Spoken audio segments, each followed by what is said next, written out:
Well, how does pop culture affect the intellect of the guy with his finger on the button? My next guest says that we would be shocked to know the truth about the culture's impact on the Oval Office. Welcome to Smart Life with Dr. Gina, Dr. Tevi Troy. Dr. Gina, how are you? I am doing well, sir. And I'll tell you that one of the reasons that I wanted to talk about this today is because times culturally have shifted so much. And you've written about this. You've written not just about the intellect of presidents, but you've written also about the culture. So let's start with the intellect. Let me ask you this. Who do you think was the smartest president ever? Well, that's an excellent question. We've had some real winners, some real losers too. But yeah, okay, maybe we start with the losers. Right, but at the top of the list, I'd have to put Jefferson was brilliant, Lincoln. Jefferson and Lincoln were really up there, and Teddy Roosevelt, who wrote about 24 books and would read 2 to 3 a day. They would really be among my top choices in the IQ department. Where in the world did he find time to read 2 or 3 books a day? My goodness. Well, I'll tell you, it's actually a great story. It's in my book. If you came into the White House and you bored him, he would take out a book and start reading in front of you. Oh, wow. That's kind of like now when I talk to my children and they get out their iPhones and start texting. Yes. I get that totally. Maybe they're president material just for that. You have a lot more hours of the day when you do that. Exactly. What do you think it is that we have such a concentration of the higher intellect presidents at the beginning of our country than now? What's changed about that? Well, I mean, clearly the last 4 or 5 presidents have all been high IQ. In fact, one of the points I make in the book is that every president since Harry Truman or subsequent to Harry Truman is a college graduate, and every president since post-Reagan is a graduate of either Harvard or Yale or both. And the one who's both is George W. Bush. So it's not like we've had dummies as president, but the 3 I mentioned earlier were really extraordinary intellects who could synthesize huge amounts of information and articulate it in different and special ways. And so are there certain types of intelligences? Because we've broken down intelligences, you've got emotional IQ, you've got, all sorts of, interpersonal IQ. There are all sorts of different sorts of IQ. So is there a certain type of IQ that applies itself best, I guess, to the office of president? Yeah, I think you need more than just book smarts. I think Jimmy Carter had a pretty high IQ, but he was not a great leader. I think you need some emotional intelligence, but also charisma, leadership ability, a way to articulate your ideas to the nation. And sometimes you have speakers or presidents who are really good speakers to a large crowd, like President Obama, but not so good interpersonally. Sometimes you have people who are fantastic interpersonally, like George W. Bush, and not so great speaking to large crowds. And then sometimes you have someone like Bill Clinton who can put the two together. So there's different skill sets, and I don't think that means any one of them is that much smarter than the others. Interesting. Now, culture has affected all of this, and you point to that in your book, What Jefferson Read, Ike Watched, and Obama Tweeted. Tweeting is something that a president, even 10 or 20 years ago, would never have heard about, but a president couldn't almost be president today without doing. So explain to us what these cultural shifts mean in terms of how someone executes the job of president. Yeah, one of the major points of my book is that as technology has improved, there have been more cultural options for presidents. It used to be you could either read or you can see live entertainment, and those are the 2 choices for taking in culture. And now you've got so many other options. You've got TV and the movies and radio and your iPad. I mean, it's just an infinite number. But each one of those also gives you the ability to project yourself, your image, and your ideas.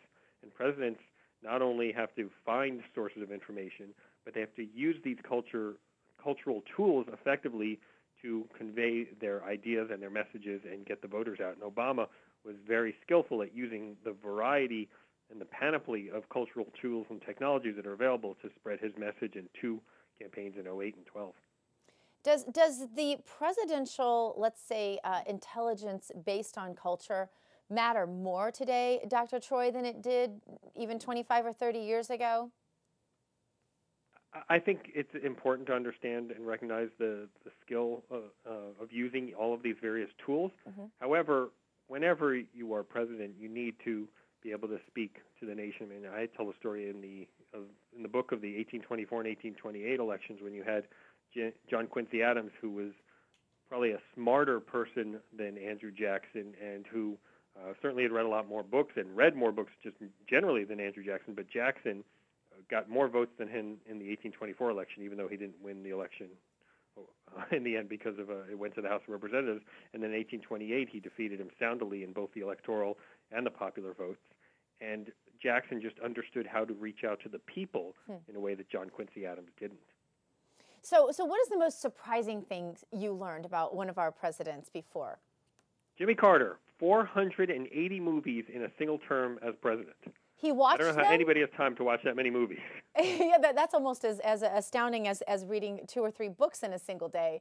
You wonder if Jimmy Carter was flipping on the television while he had boring guests in the Oval Office. And so what did Ike watch?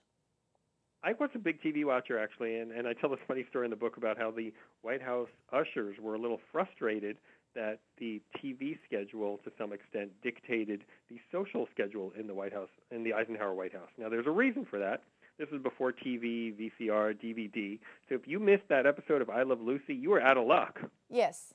Yes. Whether you were president or not. So yeah. he was watching the TV guide to see what he was going to be doing that evening. How much do you think that the entertainment that presidents absorb, how much do you think it actually affects their presidency? We could only really compare that in recent presidencies, but as far as you can tell by the small sampling of the more recent presidencies, what's your opinion on that?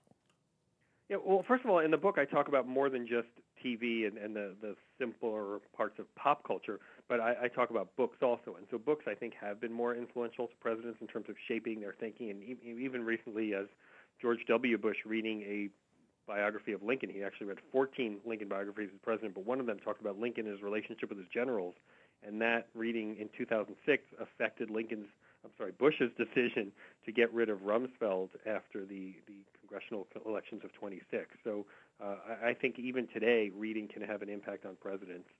I think TV a little less so, but there's a story that Obama, who was a big fan of Homeland, was being briefed on a possible sleeper cell in the U.S., and his response was, "Oh, just like Homeland." Kind of frightening. So is there a certain book that you think has most influenced presidents in our history?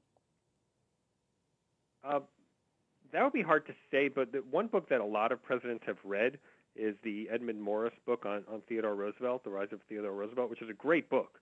And it really tells how Theodore Roosevelt had this meteoric rise from, he was police commissioner of New York, and then he became Assistant Secretary of the Navy and Governor of New York and Vice President and President all in a 5-year period. So he really went from almost nowhere to be president. And so that book I know multiple presidents have read. In terms of movies, I mentioned that multiple presidents watched the Gary Cooper movie High Noon. And I could see the appeal to presidents of being the lone actor standing against the forces of evil when everybody else deserts you. Yes, yes, absolutely.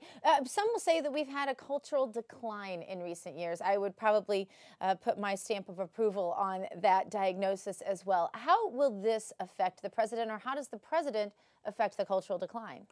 Yeah, that's a great question, and I agree with you, and I'd probably put my finger on the scale in the same direction. But I'll tell you this. Today we have access to so many more books than the founders did. I tell in the book how the founding fathers, when they wanted to buy a book, it was very expensive. So a first edition of Adam Smith's Wealth of Nations in 1776 cost the equivalent of 615 of today's dollars. Wow. Today you can buy an iPad for about that much, and an iPad can store 160,000 books. So just because there are these other options out there and they're a little less highbrow doesn't mean that has to be the choice the presidents are making. In fact, George W. Bush chose not to watch TV. He told other people there's an off button for a reason, turn it off, and he read 75 to 80 books a year as president. Not quite Teddy Roosevelt levels, but still pretty impressive. Pretty impressive. All right. Is there anything else about these presidents that you just wish the American public understood? Yes, that presidents have more time than you think. So people say, well, how do presidents have time to do this stuff? They have the shortest commute in the world. They walk along the colonnade from the White House to the West Wing. They have servants to take care of the washing of the dishes, so they don't have to worry about that.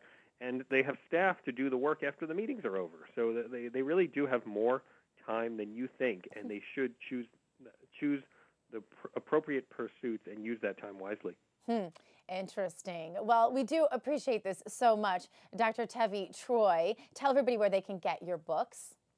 Yes, you can get it on Amazon. You can get it in Barnes & Noble, but there's also a special website dedicated to the book, and it is www.whatjeffersonread.com, www.whatjeffersonread.com. Any new books on the horizon, Dr. Troy? I am starting on a new one just this week. How did I know I that? look forward to being on the show in a couple of years when it's out. All right, that sounds good. You going to give us any clues about that? It's about how presidents have dealt with crisis. All right, awesome. Dr. Tevi Troy, thank you so much for being on Smart Life today. And next up, what are your questions about raising IQ? We're going to go to your calls now, 1-877-PLANNER, or submit your questions by clicking the Ask Dr. Gina button at moneybizlife.com. Stay with us. We'll be back in just a moment with your thoughts.